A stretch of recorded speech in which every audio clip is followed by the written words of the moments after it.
नहीं, कोई सजा वजा नहीं है। वकला जिंदा है, ये जवान हो गए हैं, उनकी ठीक है, उनको उन्होंने अपनी दानिश में मुनासिब समझा। भुट्टो की पीपल्स पार्टी, बेनजीर की पीपल्स पार्टी, और मुझे ये एजाज है कि मैं उसका सरबराह रहा हूँ। आइन के साथ है, हम रियासत के साथ हैं और हम अदलिया की आज़ादी के साथ हैं। इनका खालिक जो है आइन को देने वाला शहीद जुल्फ़िकार अली भुट्टो भी वकील था। अस्सलाम वालेकुम, मैं हूं आबिद अंदलीब। इस वक्त मैं मौजूद हूं सुप्रीम कोर्ट में और मेरे साथ हैं, आप पहचानते हैं, लतीफ़ खोसा साहब। सर, सजा दे दी गई आपको हक गोई के ऊपर, क्या कहेंगे आप? नहीं। और आप जो है वो इस वक्त कुछ ही आवाजें हैं जो बोल रही हैं, उनमें एक आप भी शामिल हैं। नहीं, कोई सजा वजा नहीं है। अरे बाबा, देखे, रानी शहीद बेनजीर भुट्टो ने, पाकिस्तान में दो ग्रुप्स हुआ करते थे वकला के। एक खोसा ग्रुप था जिसको मैं हेड कर रहा था, एक दूसरा ग्रुप था हमारे मुखालिफ। हम तो डोमिनेंट ग्रुप था पाकिस्तान सारे में वकला का। रानी शहीद बेनजीर भुट्टो ने एक स्टेज पे कहा कि खोसा साहब का जो प्रोफेशनल तशख़्ख़ुस है, जो इनका पेशा वराना, जो इनके दोस्तियाँ हैं, इनकी संगत है, वो हमारे लिए ज़्यादा मुफीद है, क्योंकि सारे पीपल्स पार्टी के लोग नहीं हैं जो इनके हमनवा हैं, इनके साथ ग्रुप में है, इनके साथ जो है इस वकला सियासत में।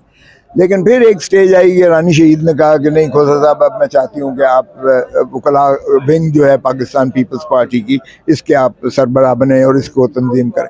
तो अल्हम्दुलिल्लाह, मैंने वो 20 साल हो गए, हमने इसको बहुत इतना मजबूत किया कि आज पाकिस्तान सारे में सारी जमातें मानती हैं कि अगर वकला कॉम्पिटेंट हैं या वकला हैं तो पीपल्स पार्टी की है, और तंजीम भी है, और इनका मेरा सारी जगह पे है। तो वो क्या फ़र्क पड़ता है यार, मेरा तशख़्ख़ुस। बाज़ लोग जो है ओहदे से पहचाने जाते हैं और बाज़ लोग उस ओहदे को जिला देते हैं। मेरे के लिए कोई ऐसी फ़र्क नहीं है। खोसा ग्रुप का अभी भी मैं सरबराह हूँ, रिफॉर्मर्स ग्रुप का अभी भी मैं सरबराह हूँ। आपको किसी ग्रुप की जरूरत नहीं रही शायद इस वक्त? नहीं ज़रूरत है। अगर किसी को ज़रूरत है तो उनको ज़रूरत है। तो इसलिए अब बच्चे जवान हो गए हैं, उनकी ठीक है, उनको उन्होंने अपनी दानिश में मुनासिब समझा। मैं नैयर बुखारी को मैं उसको समझता हूँ कि अल्लाह ताला उसको तौफीक दे कि वो इसको और ज़्यादा। लेकिन सर, आप जैसे जो लोग हैं, जो एसेट हैं, जो आवाज़ें इस वक्त हैं, आप समझते हैं कि जमहूरियत में मतलब आप जैसे एक्सपीरियंस लोगों को इस तरह से मतलब एकदम डी नोटिफाई कर देना, और ये जमहूरियत है जो मुखालिफ आवाज़ें हैं या जो आवाज़ें आइन के लिए उठती हैं उनको बर्दाश्त न करना? अच्छा, मज़े की बात ये है कि देखिए, मैं तो उसी पीपल्स पार्टी के जज्बे से हूँ जो आइन की खालिक है। मैं तो आइन से मावरा कोई काम को समझता हूँ ये पाकिस्तान ही की मुखालफत है। अगर आइन है तो पाकिस्तान भी मजबूत है और पाकिस्तान मुत्तहिद भी है। हमारी बीबी चारों सूबों की जंजीर थी और बाबा शहीद आइन के जो है बानी और खालिक हैं। इसलिए हम इससे जो है डेविएशन ना हिस्सा बनेगी पीपल्स पार्टी, ना एक तस्वर कर सकती। वो तो बन गई है सर, प्रैक्टिकली आपको फारिग कर दिया, अब क्या रहा पीछे? मैं पीपल्स पार्टी हूँ। देखिए, भुट्टो की पीपल्स पार्टी, बेनजीर की पीपल्स पार्टी, और मुझे ये एजाज है कि मैं उसका सरबराह रहा हूँ। उस पार्टी का जो तीन पार्टी है, तीन पार्टी का मैं सरबराह भी रहा हूँ। इलेक्शन कमीशन के आप वेबसाइट पे जाके देख लें, बतौर सेक्रेटरी जनरल के। जब चेयरमैन बिलावल जो है अभी 25 साल नहीं थे और वो हमने ऑनररी रखा था, उस वक्त मैं सरबराह था इस पार्टी का, जिसका सिंबल मैंने तलवार लिया हुआ है। ये तलवार वाली पार्टी ना हुकूमत का हिस्सा है, ना ये PDM में है, ना ये हुकूमत का हिस्सा है। सो मैं पीपल्स पार्टी हूँ। ये भुट्टो की है, ये बेनजीर की है, ये नुसरत भुट्टो की है, ये मेरी पार्टी है। बाकी अगर कोई अब मसलहतन या हुकूमत को तवालत देने के लिए वो जो है कोई थोड़ा बहुत वो इस वक्त बज़िद है कि हमें आइन पर अमल नहीं करना चाहिए, तो मैं समझता हूँ ये कोई आइन की खिदमत नहीं है, पार्टी की खिदमत नहीं है, पार्टी लाइन की।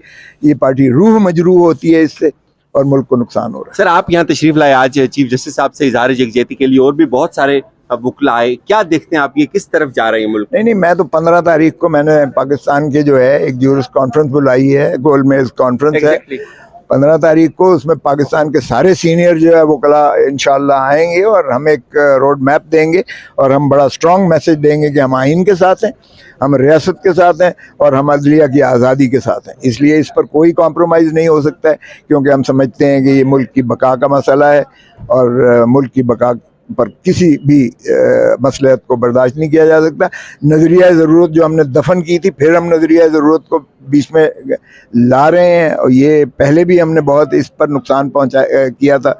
और अब हम नहीं करने देंगे सर इंशाल्लाह। पहले मुस्तफ़ा नवाज खोखर, फिर आप ये मतलब पहले कोई आपको वार्निंग दी गई कि आप जो है वो हक सच की बात ना करें, आइन की बात ना करें आप? मैं नहीं, किसी हमारी पार्टी में यही तो जमहूरियत है, पीपल्स पार्टी में हम तो खुल के बात करते हैं। मैंने तो कभी अपनी सफोकेशन महसूस नहीं की, ना मैं अब बर्दाश्त करूंगा। देखें फ्रीडम क्या होती है, अगर हमने एक गुलामी से दूसरी गुलामी में जाना है तो फिर ऐसी लानत है यार, ऐसी ऐसी आज़ादी पे। हाँ। ऐसी तो हमारे मसलक में ही नहीं है। इसलिए मैंने तो हमेशा खुल के और ज़मीर की बात की है, अपने दिल की बात की है, जो मैं समझता हूँ पाकिस्तान के लिए और आइन के लिए बेहतर है। मैंने उस पर कॉम्प्रोमाइज़ नहीं किया। आप सर ये जो कॉन्फ्रेंस बुलाने जा रहे हैं गोलमेज, इसके बाद आप समझते हैं कि ये वकला तहरीक की फार्म में भी ढल सकती है? ये इस वक्त जो जरूरत है पाकिस्तान को, आइन को जरूरत है आप लोगों की इस वक्त? 100% आप देखेंगे इंशाल्लाह आइन के मुताबिक आपकी 14 मई को इलेक्शन भी होगा आपका, और इंशाल्लाह आप देखेंगे आइन पर अमलदारी भी होगी। आइन से कोई चीज़ जो है खिलवाड़ ये कौम बर्दाश्त नहीं करेगी। वकला तो खैर वैसे ही उनका वजूद ही ख़त्म हो जाता है, अगर आइन नहीं रहता या रूल ऑफ लॉ नहीं रहता तो काले कोर्ट का वजूद ही ख़त्म हो जाता है, और अदालतों की फिर ज़रूरत ही नहीं है। इन अदालतों की, ये अदालतें भी और ये जो है वकला काला कोर्ट भी, ये आइन और कानून की जो है बालादस्ती ही से मुंसलिक है, और इंशाल्लाह हम इसको गिरने नहीं देंगे कभी भी। सड़कों पे निकलेंगे? देखते हैं, ये अब 15 तारीख को जो हमने कॉन्फ्रेंस बुलाई है उसमें रोड मैप जो भी देंगे वकला, ये एक मशावरत से साझी सोच के साथ कलेक्टिव विजडम को सामने रखते हुए उसके हिसाब से जो भी फैसला करेंगे। आप भी देख लेंगे, सारी कौम देख लेगी। सर व्हाट इफ इलेक्शन 25 को नहीं होते? 14 मई को, 15 मई को, सॉरी 14 मई को 14। हाँ, नहीं होते तो फिर जाहिर है कि क्योस होगा, फिर जो है आइन की जो है खिलाफ वर्जी होगी, फिर उस पर कॉन्सिक्वेंसेस क्या होते हैं। 2 सूबों में हुकूमत ही नहीं होगी, KPK में और पंजाब में केयर टेकर्स का कोई वजूद जो है उसकी जवाब नहीं रह जाएगा फिर। तो ये एक बहुत अफरा तफरी की जो है कैफियत होगी, जिसको हम समझते हैं कि ये ऐसा नहीं होना चाहिए और ये नौबत नहीं आनी चाहिए। लीगल पर्सपेक्टिव क्या है? तौहीन अदालत होगी, आर्टिकल 6 लगेगा, काबीना जाएगी, शहबाज शरीफ उड़ेगा। देखिए, ये तो 4 सेक्रेटरीज को बुला लें, उनको जेल का कहें कि या ये करो, ख़जाने में से अप्रोप्रिएशन जो डिमांड की है इलेक्शन कमीशन ने वजारत ख़जाना को कहेंगे दें। सेक्रेटरी अगर भाग गया है, इनको भगा दिया है सेक्रेटरी को, तो फिर वजीर को बुलाएंगे, वजीर नहीं आएगा तो फिर प्राइम मिनिस्टर को जो है बुलाएंगे, और प्राइम मिनिस्टर फिर डिस्क्वालीफाई होगा। इसी तरह बाकी सेक्रेटरीज को भी बुला के ऐसे ही करेंगे। सेक्रेटरी ख़जाना के अलावा सेक्रेटरी दाखिला है, सेक्रेटरी दिफा है, और सेक्रेटरी जो है वो कानून है। अभी आप समझते हैं तौहीन अदालत हुई नहीं है? जब इन्होंने पैसे का कहा था वो पैसा रिलीज नहीं हुआ। अब ये रिपोर्ट चेंबर में दी है ना, तीनों जज साहिबान इस पर जो है अपना मशावरत के तो साथ सर क्यों टेकअप नहीं कर रहे उसको? कर लेंगे। पिटिशंस भी दाखिल हो गई हैं, कर लेंगे, आप फिक्र ना करें। आप बैकडोर चैनल्स भी हैं सर चल? बैकडोर चैनल्स जो है आप के अब देखें, ये काजी फाइज ईसा साहब सीनियर प्यूनी जज की और कल चीफ जस्टिस साहब की मुलाकात हुई है। इसमें अल्लाह करे कि इन्होंने अपने अपने जो इख्तलाफात हैं, जो कौम देख रही है कि बच्चों की तरह इस तरह लड़ना कोई मुनासिब नहीं होता है, तो ये खदोखाल क्या आते हैं एक आधे दिन में आपको पता चल जाएगा। ये आखिरी सवाल, इत्तेज़ाज़ अहसन साहब ने वकला की तहरीक का ऐलान किया है और आप भी माशाल्लाह उनके साथ खड़े हैं। क्या एक दफ़ा फिर हम 2007 वाला सीन देखने जा रहे हैं कि नज़रिया ज़रूरत को दफन करने के लिए तमाम वकला एक पेज पे इकट्ठे होंगे, या इस दफ़ा भी जिस तरह इन्होंने जुडिशरी को तकसीम किया है, PDM के जो सरबराह हैं नवाज शरीफ साहब ने, वकला भी तकसीम हो जाएंगे? वो भाईजान, वो इनविटेशन मेरी तरफ से है, इत्तेज़ाज़ अहसन और ख्वाजा तारिक रहीम भी मेरे उसमें है, इनविटेशन मेरे तरफ से है।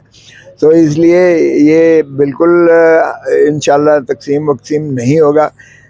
वकला ज़िंदा हैं और इंशाल्लाह वकला ने ही पाकिस्तान बनाया था। अल्लामा इकबाल का तख़य्युल पाकिस्तान वकील थे, बैरिस्टर थे। जिन्ना कायद आज़म मोहम्मद अली जिन्ना फाउंडर फादर भी वकील थे, बैरिस्टर थे। और आइन का खालिक जो है, आइन को देने वाला शहीद जुल्फ़िकार अली भुट्टो भी वकील था। और इंशाअल्लाह ये जो अदलिया की आज़ादी थी और बहाली थी, वो भी हमने ही सर पहला मेरा ही फटा था और खून माल के सड़कों पर बहा था। और शब अपना इत्तेज़ाज़ अहसन ने जो है तराने लिखे थे और सारा मुल्क फिरा था। तो इसलिए आप फिक्र ना करें, वकला ज़िंदा हैं और इंशाअल्लाह ये तकसीम भी नहीं होगी, और आइन पर अमलदारी हम यकीनी बनाएंगे, क्योंकि आइन है तो मुल्क भी इंशाल्लाह कायम और दायम है, और इसको हमें मुनहदम नहीं होने देंगे।